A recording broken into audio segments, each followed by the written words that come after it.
The Joe Rogan Experience. Is there any evidence that there was other species of human beings that existed in the Americas? Like we're finding in Russia, and there's many of them that are being discovered all over the world now, these subspecies of human beings. Yeah. This is an issue that I go into in America before. And what first drew me into it was Denisova Cave in Siberia. I think everybody's heard of the Neanderthals, and these days I think everybody's heard of the Denisovans as well. A lot of people haven't. I guess a lot of people haven't. But first of all, let's take the Neanderthals. Okay. For a long time, it was held that the Neanderthals were stupid, primitive subhumans, shambling, lacking symbolism.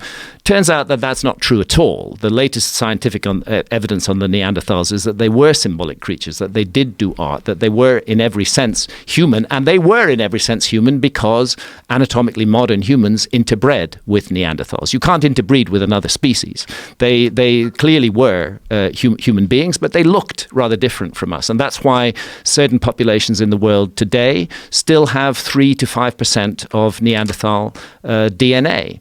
Then in Russia, in Denisova Cave, they find a single pinky bone from a little finger. And they do the DNA testing on it. They're able to get a complete genome from it. And what they discover is this isn't a Neanderthal. This isn't an anatomically modern human being. This is another human species who they named the Denisovans. They think they're more closely related to Neanderthals than they are to anatomically modern humans, but they're clearly another human species.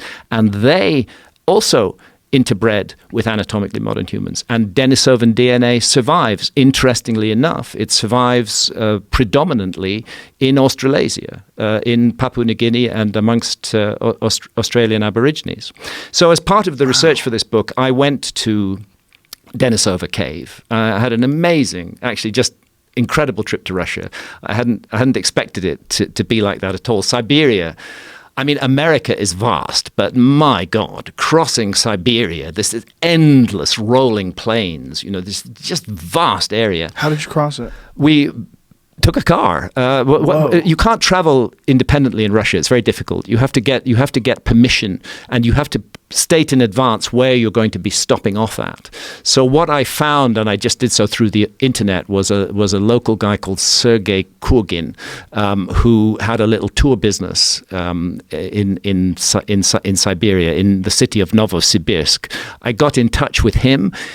He found a translator who would translate my emails, and I said, we want to make this journey to Denisova Cave. And can you set this up for us and get all the permissions? And he did. And so we flew into Novosibirsk. Sergei and his translator, who turned out to be a Russian student who spoke good English, joined us. And we did this immense journey across Siberia. How long did it take? Oh, it took us 3 days to get to Denisova Cave. 3 days. Driving every day? 3 days of driving every day. Some stopping off along the way. Incredible hospitality of the Russians that we were amongst. Very independent people who are living out there in the wilderness and who actually do know how to survive. It's the first time I've ever drunk milk fresh from the cow. Literally milked right out of the cow and poured down my throat. How was it? It was delicious. And the cream, I mean, thick cream. Very, so there was a lot of things about Russia that surprised me. Denisova Cave is a fascinating, beautiful place to visit. It's another example of a missing chapter in the human story that is beginning to be pieced together. It's obvious now that we were not alone, that there were multiple other human species who were human enough to interbreed with us and leave DNA. And this Denisovan species was only discovered in, was it 2000 something? Very recently, the 2000s. Or something. It's a very recent discovery, and did they leave behind art? Did they leave behind art? Better than that, they left behind certain physical objects which are extremely hard to explain. One of them is a green stone bracelet. And that bracelet is in the form of a torque, which was therefore slipped on sideways onto the hand. It's not a full ring, and a hole has been drilled through the bracelet, and from that hole it's been possible to reconstruct that a pendant was hung.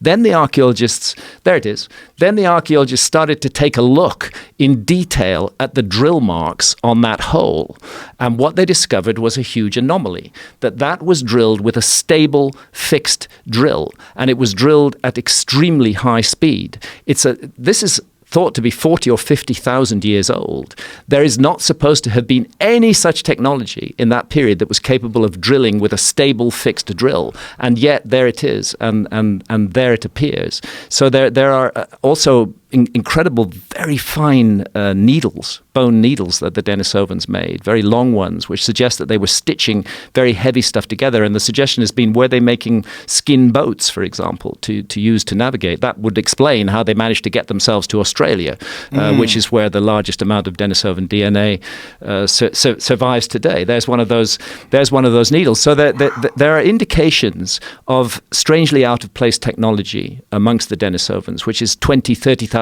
years earlier in the human story than it should be. Those kind of needles, that kind of bracelet, you could expect to find them in what archaeologists call the Neolithic, but to find it in the Paleolithic is very puzzling and very odd, and it suggests that the Denisovans were certainly not shambling subhumans, that they were refined creatures. Can you find out what year they discovered the Denisovans, Jamie? Can you Google that real quick?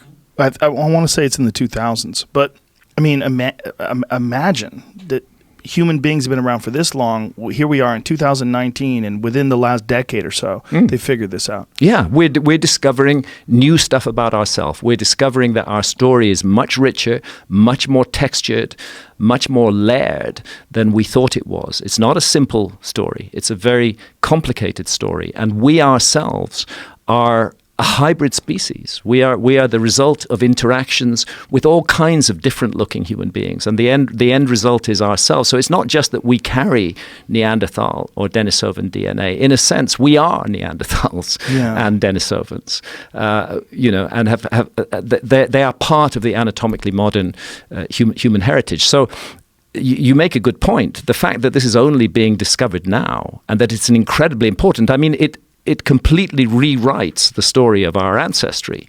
The notion. Says the 1970s. 1970s. Okay, I'm way off. The real work that's been done in Denisova Cave has been done in the 2000s, from 2006, 2007 onwards. Genetic examinations. That's when the major papers have been 2008. Been published. Yeah. Which have revealed the genome of the Denisovans and revealed the Denisovan connection to anatomically modern humans. The fact that we're only finding this out now, that we told the story of our past and weren't aware of this, raises the question, how much else in the story of our past is there that we're not aware of? Let's stop being so arrogant, so sure of ourselves, so confident in our findings. Let's be more tentative. Let's keep an open mind and see where it takes us. That's the main message that I have from all of this. And I think, and I hope that this will be an effect of this book. I'm not kidding myself that the archaeologists are going to jump on board overnight, particularly so since I'm very critical of American archaeology in this book. And I'm critical of it specifically and explicitly because of the dominance of the Clovis first model for so long, which prevented other research taking place.